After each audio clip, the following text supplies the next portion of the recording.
Welcome back, everybody. It's a new day, so that means even more patch notes. Blizzard has broken up this patch deployment cycle, or at least all the information, into every day is a new tribe. So you basically have for the next week, we're going to have each day releasing a document like this, a little video like this going, hey, look, guys, first look at the new elementals for the next season. That includes the lists or trinkets that are applied or put into the game when elementals are in, and also any changes that might come to minions being changed, removed, whatever it might be, added new elementals, etc., etc. Also, once again, if you just care about this information, you just care about, hey, where's this document? I need to look at this. Link below in the description. Also, every day under announcements in Discord. It's basically just linking you to the Discord image. Anyway, without any further ado, these videos should be a little bit shorter compared to the last two, which were much bigger sets of patch notes. Each day, we just have one tribe being introduced. Lesser Trinkets. Lesser Trinkets for Ellie. Number 1, 1-cost Demon Blood Gourd. Get a spellcraft spell to your hand each turn. Remember, you just push this button once to select the quest. It costs you 1 gold to get that. I shouldn't say quest. Let's be real. They are kind of like quest rewards. But get this trinket, and then for every turn, you get that spellcraft spell added to your hand. We'd assume this is probably added to your hand the first turn. And for every turn afterwards, you get 1. Choose a friendly minion. It consumes a random minion in the tavern to gain its stats. So tavern buffing, really good. Really good if you can make everything in the tavern really big. Sometimes you can only make one tribe or whatever really big. Say, for example, with elementals. You get Azurite, you get scaling, that NOMI strat style. Buy up the other minions, then consume a big elemental. Will give you a way to continuously build at least one minion on your board bigger and bigger and bigger. Kind of just a versatile effect, right? Even if you don't go for a ton of tavern scaling, it's just a super cheap trinket that gives you scaling each turn. Allows you to level, play the game toward that greater trinket in the future. Darnassus Pie. 1-cost. Minions in the tavern have 1/1 for each minion you've sold this turn. Huh. So basically, you sell off a couple minions from the board, buy up 3/3 buffed units, save a bunch of elementals, or a bunch of minions, I should say, tokens and whatnot. Try to dump them all in the same turn, buy up a bunch of like 10/10 buffed units. Interesting. Interesting. Good with APM elemental stuff, good with APM pirates type of stuff, but in the middle of the game, those are kind of hard to get. Seems like a few 1/1, 2/2, 3/3 buffs through the mid game, and then maybe opens up some avenues at the late game. Kodo Leather Pouch. 2 gold. After you buy a card, give a random friendly minion 2/1. Wow, that's really good. 2 gold up front to get the trinket, and then afterwards, every time you buy something, you get a passive 2/1 buff to something on your board. Now, it is random, so like, especially in the mid game when you're cycling a lot of cards, you may just lose a bunch of stats. Temporarily buff something 4/2, then sell it back off the board style stuff. But once again, anything that becomes like a scaling line when you can get to APM states, as long as cards like Recycling Wraith exist in the game, you can get some pretty crazy shit going. Where you're like, oh, I can cycle 50 cards in a turn, even though I don't have a really good way to cash in on that. Now I just get a passive 150 in that turn. It's like rock level scaling passively. Or a little bit better, I should say, but only on 1 minion. Almost like having a passive, slightly better magma lock on the board, maybe is a better way to describe it. You can just see easy lines there. You just get a ton of stats by just being Recycling Wraith, and getting Recycling Wraith and playing into it opens up a lot of avenues to get ultra scaling late game as well. Lava Lamp. 3 cost. After you sell 4 minions, get a random elemental. So basically, we're just full steering into that Recycling Wraith plus rock plus whatever type of elemental strat. You play a bunch of things, you sell a bunch of things, you get free rerolls, which allows you to play a bunch of things. You can see all these different angles. This one's going to give you access to even more stuff, kind of like Flurgle for elementals for you. This one would give you stats instead. Instead, you would just focus on getting minions that give you stats. This one instead would rely on getting more rolls and more buys, more sells. Interesting. Dalaran Cheese Wheel. 4 gold. Minions in the tavern have 1/1. Upgrades every time you refresh. Every 3 times you refresh. So the wording of this is different. This is just for the turn you get a bigger tavern. This is permanent. Minions in the tavern have 1/1. Every time you refresh 3 times, you get a bigger 1/1. Hey guys, I'm seeing the same trend. This gives you extra elementals to be able to play them through and use Catalyst to scale. This gives you passive stats every time you play cards through and maybe roll a bunch with Recycling Wraith and whatnot. And this one just permanently makes the Tavern even bigger every time you roll a couple times. I think Recycling Wraith might be a good card this season. Checks notes. Is Recycling Wraith changed maybe? Nope. I see Recycling Wraith being pretty good. Anyway. Primordial Terrarium. Primordial Terrarium. After you play an elemental, your next Tavern spell costs 1 less. Interesting. So, like, assuming that you want to make your board elemental oriented, it gives you rerolls. The rerolls allow you to roll the board, and every time you buy a spell effectively from that position, it's going to be 1 cheaper. A lot of free spells to be played, and then Azurite scaling, Landlubber for generating extra spells in the shop. You just want to be able to play spells that generate elementals as well, which do exist. There's a few of them. I feel like these are all just different avenues to do the same job. You know? They make slightly different game states, but they're all really, how do I get to Golden Recycling Wraith and just keep going? Just keep going, just keep going, just keep going. Fellblood Portrait. So this is like the one that we had yesterday that was Light Fang gets an enhanced effect. This one is Fellblood gets an enhanced effect. Get a Slimy Fellblood. Slimy Fellblood is the green one that gives +2 health. Your Fiery and Slimy Fellbloods give attack and health. I guess it doesn't matter then. Either Fiery or Slimy Fellblood are basically the same thing. So instead of them reading +2 health or +2 attack, now they are +2 health and 2 attack. So Slimy Fellblood is 1-time use on Battlecry, and Fiery Fellblood would be every turn. Ooh, that is spicy. You don't have to rely on Rylek to be able to get health scaling anymore. You could get this. You could get, Macaw to trigger it. Get a few Fellbloods on the board. A couple times they die. They end up making permanent health buffs to the Tavern. Ooh, that is spicy. That's a lot of stats. Albeit nothing immediate on your board, so you got to buff the shop and transition into the stuff. That can be a ton of power. And the NOMI sticker. Oh boy, NOMI. After you play an elemental, elementals in the Tavern have 1/1 buff this game. Well, you don't get NOMI on the board, but you get a be NOMI in spirit. We as a hero just become NOMI, and NOMI gets to do NOMI things. Honestly, this one. Was that 5? Yeah, 5 different trinkets, all just kind of scream, we need Recycling Wraith. They do different varying advancements to your board state and to the Tavern and whatnot.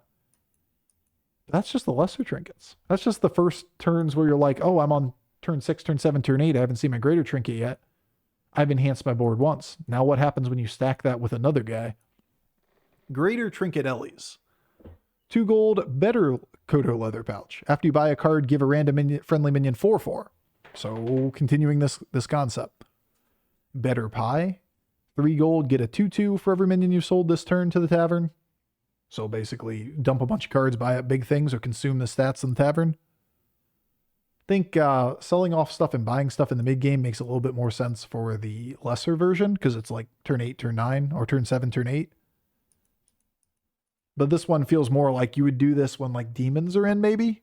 And you could buff up the Tavern a bunch and then use the consume effects and then eat a bunch of things at the end of the turn after you sold off all those minions for giant Tavern buffs. Seems like it's really quick, but it caps out pretty early. Shaman Prayer Beads. After you buy 2 Battlecry minions, get a random Battlecry minion.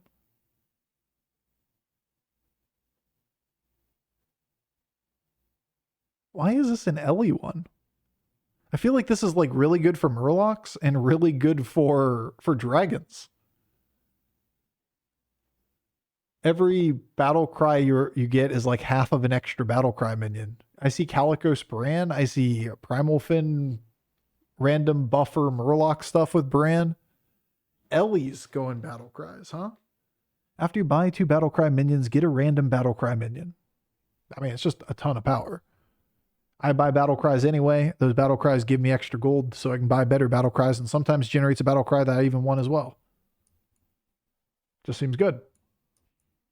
Jared Frostling over here. 3 gold. Start of combat, give 2 friendly elementals death rattle, summon a flourishing Frostling.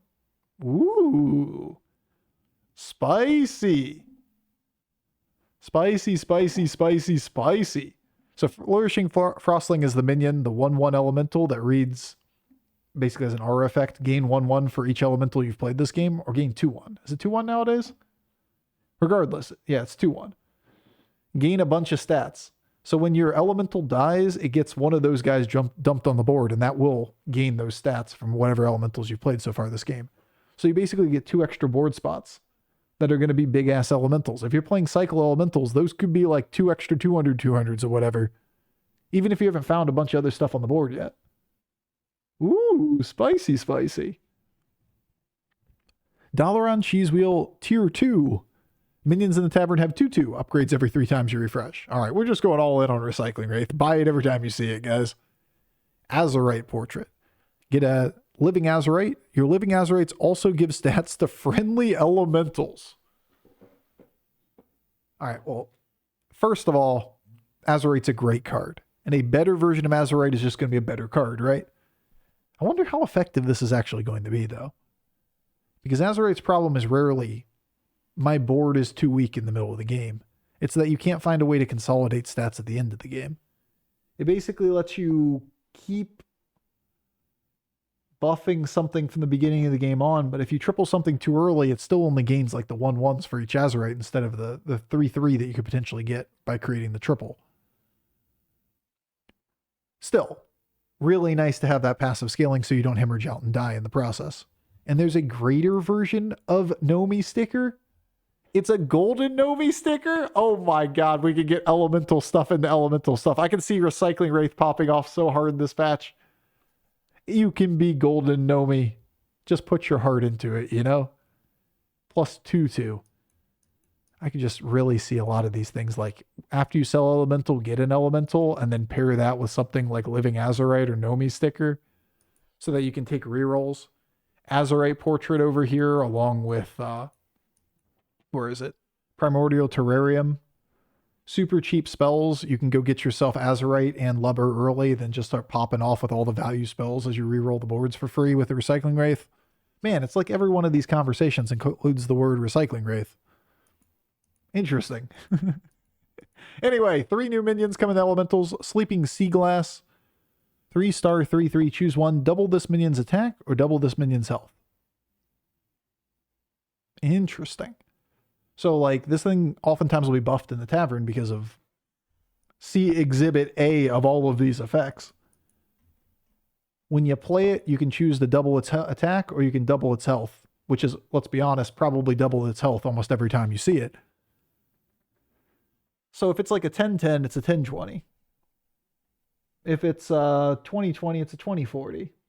And interesting enough, just another one to note, is that the golden version of this card reads, choose one, triple this minion's attack or triple this minion's health. So you can get 3 Sleeping Sea Glass in the middle of the game, choose to double attack on one, double health on another one. Say they're both like 20/20 range. Pick up a third one that's also buffed up to 20/20. It's about a 60/60 as a golden, and then triple its health. So it would be somewhere in the range of, 140/20, 120/40, 120/20 added to it. Ends up being ballpark 75/75 with the base stats that are on it, then triples the health, and you have a 75/125. And that's only needing like a 10/10 buff to the tavern to make that into something that's like a 200 range health. All right, this might be OP, actually. The triple being able to triple its health again is absolutely nuts. They didn't need to make it triple. They could have just had the golden be double. It is what it is. Keeps all its buffs, right? 3-star Bountiful Bedrock. At the end of every 2 turns, get a random elemental. Okay. I mean, like, free elementals are free elementals. Keep that on the board, use it with a Recycling Wraith or whatever, NOMI sticker, print out free stuff. Probably not the greatest late game card, but it's a 3-star. Pretty good in the middle of the game. Prints out an extra goal at the very least. Not a terrible stat line, a 4-3. And Moss of the Schloss. What a name. Is that a Moss lounging on a cité? Look at this Moss. After another friendly elemental dies, gain its maximum stats once per combat. I mean, it could be good, right? That could be pretty decent.